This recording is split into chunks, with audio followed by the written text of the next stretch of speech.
Hello दोस्तों, स्वागत करता हूं आप सभी को आपके अपने यूट्यूब चैनल में। तो आज की इस वीडियो में हम लोग क्लास 12th के फिजिक्स का हम लोग मॉडल पेपर का, ठीक है ना, मॉडल पेपर का हम लोग टॉप 70 मोस्ट इंपॉर्टेंट ऑब्जेक्टिव प्रश्न करने वाले हैं। जो भी छात्र एवं छात्राएं 2024 में बोर्ड एग्जाम देने वाले हैं उसके लिए वीडियो काफ़ी ज़्यादा इंपॉर्टेंट बनता है, ठीक है ना। तो चलिए वीडियो को स्टार्ट करते हैं। देखिए पहला प्रश्न इसमें क्या पूछा गया है और आपको वीडियो को अंत तक देखना है, ठीक है।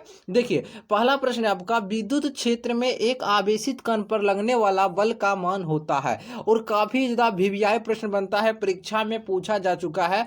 तो इसका जो मान होता है, बल का मान कितना होता है, Q इंटू ई होता है, ठीक है ना, याद रखिएगा। दूसरा प्रश्न है आपका, कूलम्ब बल है, बताइए 2 से 3 बार ये भी परीक्षा में पूछा जा चुका है, वीवीआई प्रश्न बनता है, याद रखिएगा। कूलम्ब बल जो होता है केंद्रीय बल होता है और विद्युत बल, ये दोनों होता है कूलम्ब बल, यानी कि ऑप्शन नंबर सी बिल्कुल आपका सही जवाब हो जाएगा, ठीक है।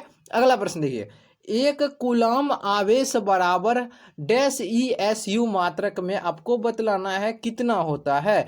तो इतने ये होता है आपका 3 गुने 10 की घात 9 ई एस यू मात्रक के बराबर होता है, ठीक है ना। चलिए अगला है आपका, एक आवेशित चालक की सतह के किसी बिंदु पर विद्युत क्षेत्र की तीव्रता होती है, वह सतह के लंबवत होती है, याद रखिएगा। काफी ज्यादा वीवीआई प्रश्न बनता है, परीक्षा में पूछा जा चुका है। अब देखिए अगला प्रश्न आपसे पूछा जा रहा है, 64 समरूप बूंदे जिनमें प्रत्येक की धारिता 5 माइक्रोफैराडी है मिलकर एक बड़ा बूंद बनाते हैं, बड़े बूंद की धारिता क्या होती होगी, 20 माइक्रोफैराडे, ठीक है ना, याद रखिएगा। इंपॉर्टेंट क्वेश्चन बनता है। अगला प्रश्न है आपका, निम्नलिखित में से किस राशि का मात्रक वोल्ट प्रति मीटर होता है।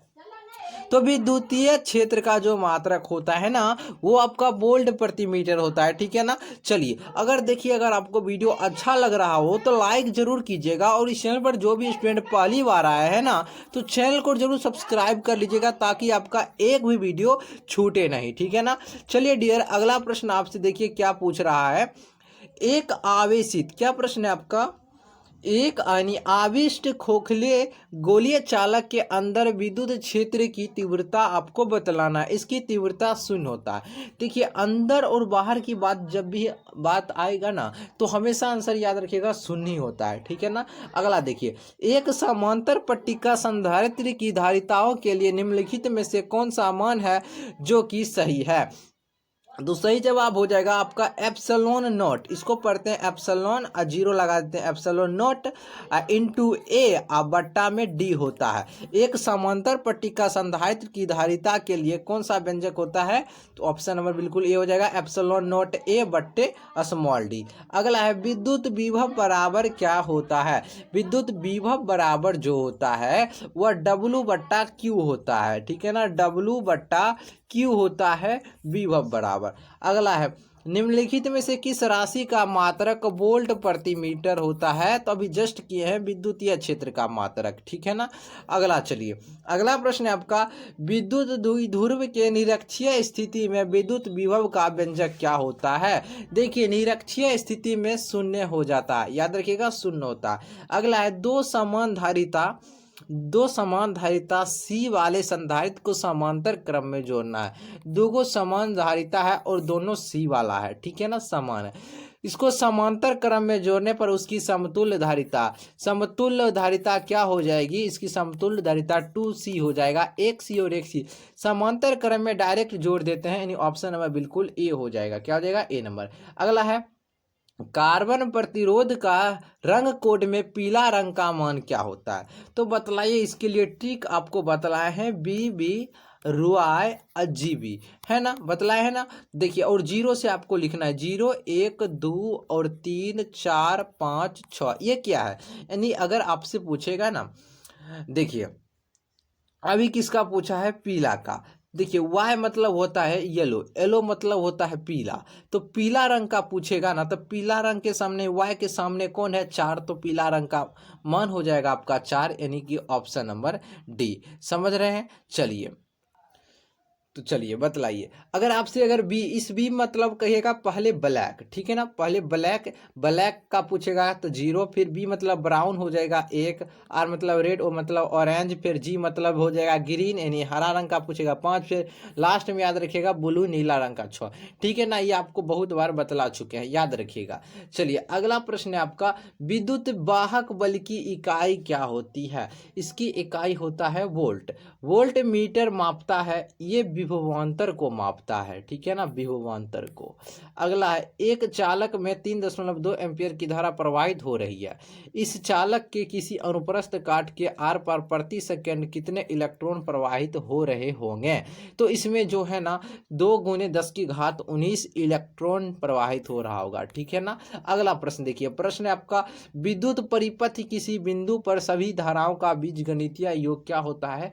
0 होता है। और काफी ज्यादा भिभियाई प्रश्न बनता है, सभी स्टूडेंट अवश्य याद रखिएगा, परीक्षा में बहुत बार पूछा जा चुका है, ठीक है ना। चलिए अगला प्रश्न है आपका, व्हीटस्टोन ब्रिज का उपयोग होता है, उच्च एवं अल्प दोनों प्रतिरोध के मापन में इसका प्रयोग किया जाता है, ठीक है। अगला है आपका, विद्युत हीटर में जिस पदार्थ का उपयोग किया जाता है उस पदार्थ का नाम है नाइक्रोम। उस पदार्थ का नाम क्या है डियर? नाइक्रोम है। और ये प्रश्न काफ़ी ज़्यादा इंपॉर्टेंट बनता है, परीक्षा में बार बार पूछे जाते हैं, ठीक है ना। अगला देखिए, विद्युत वाहक बल की बीमा क्या होती है? विद्युत जो वाहक बल है ना, इसकी डायमेंशन यानी कि बीमा इसका क्या होता है? इसका बीमा होता है ml²।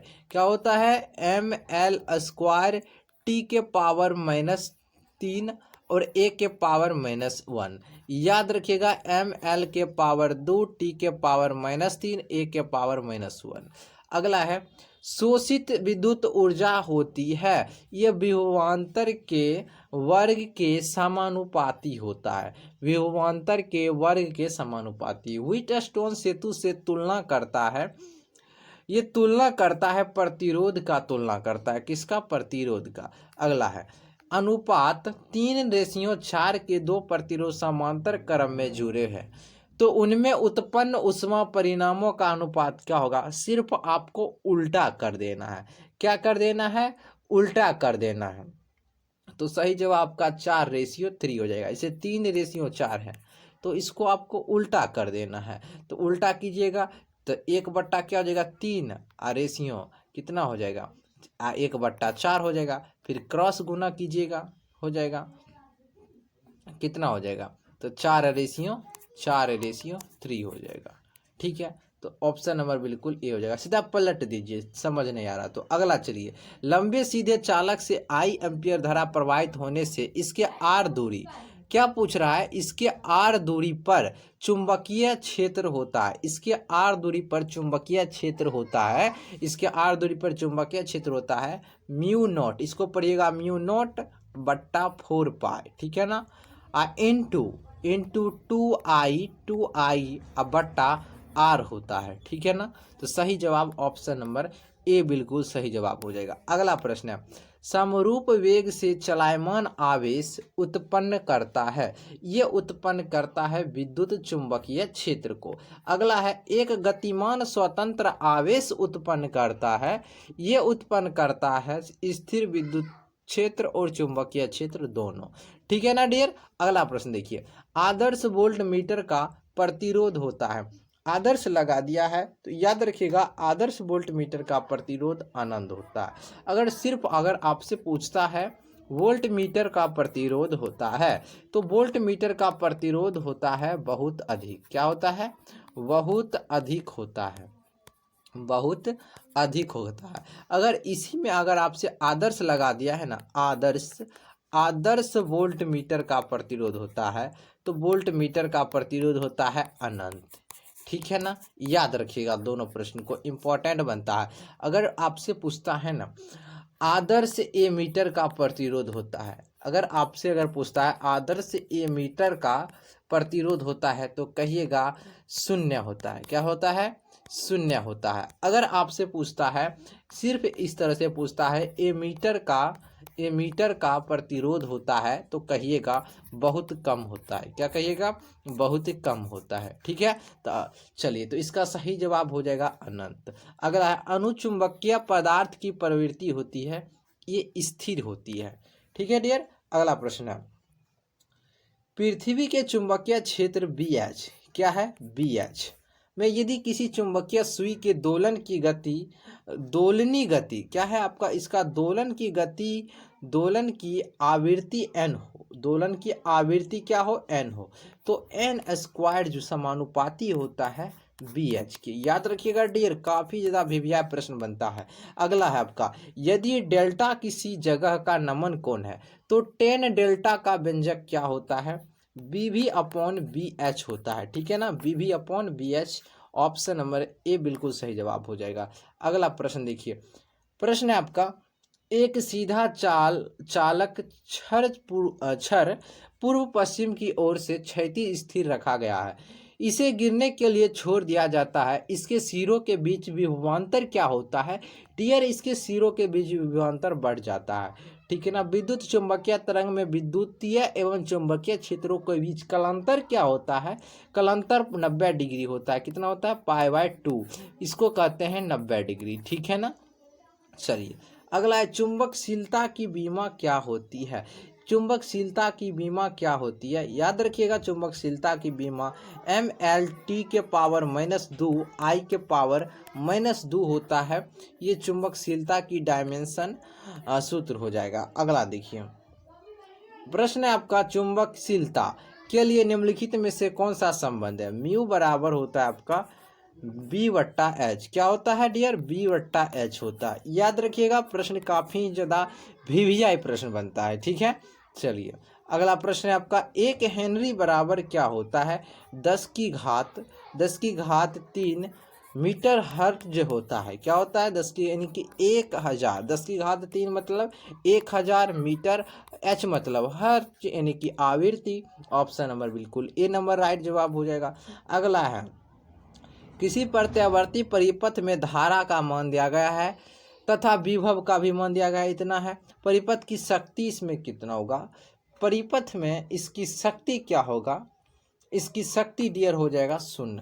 ठीक है ना, एक प्रत्यावर्ती धारा की शिखर वोल्टता 440 वोल्ट दिया गया है, इसकी आभासी वोल्टता इसी के बराबर फार्मूला होता है I0 बराबर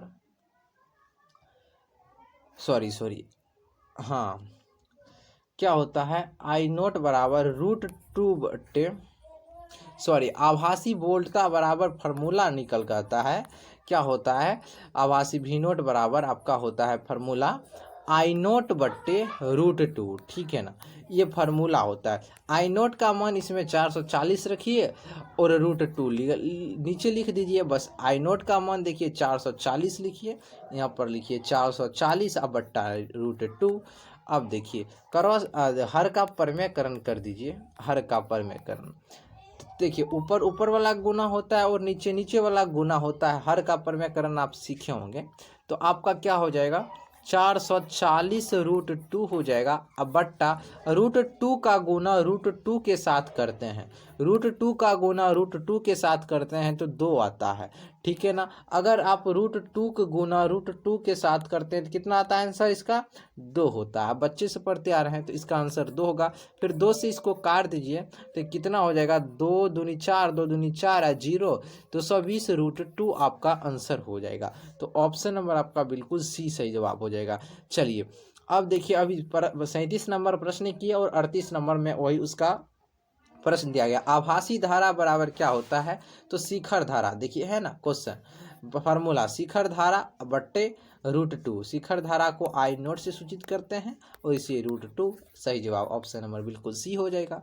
ठीक है, अगला देखिए, ट्रांसफार्मर एक युक्ति है जो AC वोल्टता को बढ़ाने या घटाने के लिए होता है। ठीक है, अब चाहे ट्रांसफार्मर में कौन सी राशि घटती है? अब चाहे ट्रांसफार्मर में वोल्टेज घटता है। कौन घटता है? वोल्टेज। अगला प्रश्न देखिए डियर, अगला प्रश्न आपसे क्या पूछ रहा है? तो डियर प्रश्न आपसे क्या कह रहा है? देखिए म्यू नॉट एप्सिलॉन नॉट, क्या है, म्यू नॉट एप्सिलॉन नॉट, और इसके पावर है -1/2। इसका मान क्या होता है, इसका टीयर मान क्या होता है, इसका मान होता है आपका 3 × 10⁸ मीटर प्रति सेकेंड, यानी कि ऑप्शन नंबर बिल्कुल आपका बी नंबर सही जवाब हो जाएगा। तरंगदैर्ध्य के बढ़ते क्रम में प्रकाश के रंग इनमें से कौन हो जाएगा, बढ़ते क्रम में हो जाएगा नीला, पीला, लाल। विद्युत चुम्बकीय तरंगों के अस्तित्व की प्रायोगिक पुष्टि करने वाले वैज्ञानिक का नाम क्या है, इस वैज्ञानिक का नाम है हर्ट्ज। क्या नाम है, हर्ट्ज। अगला चलिए, अगला प्रश्न आपसे पूछा जा रहा है, क्या, देखिए डियर, प्रश्न है आपसे, बीटा किरणें विक्षेपित होती है, तो ये विक्षेपित किया होता है चुंबकीय तथा विद्युतीय क्षेत्र में। एक वस्तु को 15 सेंटीमीटर त्रिज्या वाले किसी अवतल दर्पण से 10 सेंटीमीटर की दूरी पर रखा गया है। दर्पण द्वारा इस वस्तु का क्या होगा, दर्पण द्वारा इस वस्तु का आपका आवर्धित वास्तविक और वस्तु के सापेक्ष उल्टा प्रतिबिंब बनेगा डियर। ऑप्शन नंबर बिल्कुल ए हो जाएगा, ठीक है ना। चलिए अगला प्रश्न देखिए, जब प्रकाश एक माध्यम से दूसरे माध्यम में प्रवेश करता है तो कौन सी राशि परिवर्तित नहीं होती है, तो ये इसमें आवृत्ति जो होता है ना, ये परिवर्तित नहीं होता है। याद रखिएगा, प्रश्न काफ़ी ज़्यादा भिविया है। लेंस की क्षमता का ऐसा है, मात्रक क्या होता है, डायोप्टर। एक उभयतल लेंस जिससे म्यू बराबर दिया गया आपको 1.5 के प्रत्येक तल की वक्रता त्रिज्या 20 सेंटीमीटर, लेंस की क्षमता +5 डायोप्टर हो जाएगा आंसर, ठीक है ना। एक उत्तल लेंस जो n बराबर दिया गया है 1.5, इसको पानी में n बराबर 1.33 में डुबाया जाता है तो वो व्यवहार करता है उत्तल लेंस की तरह। किसी वस्तु का मनुष्य की आंख के रेटिना पर बना प्रतिबिंब होता है, किसी वस्तु का मनुष्य की आंख के रेटिना पर बना प्रतिबिंब क्या होता है, आपको बतलाना है। तो सही जवाब हो जाएगा वास्तविक व उल्टा होता है, ठीक है। चलिए अगला है, समान समायोजन के लिए खगोलीय दूरदर्शक की आवर्धन क्षमता होती है। देखिए, समान समायोजन के लिए खगोलीय दूरदर्शक की आवर्धन क्षमता क्या होती है, -F/F ही होता है डियर। ऑप्शन नंबर बिल्कुल ए नंबर सही जवाब हो जाएगा। आसमान का रंग नीला दिखने का कारण क्या है, आसमान का रंग नीला दिखने का कारण क्या है, प्रकीर्णन।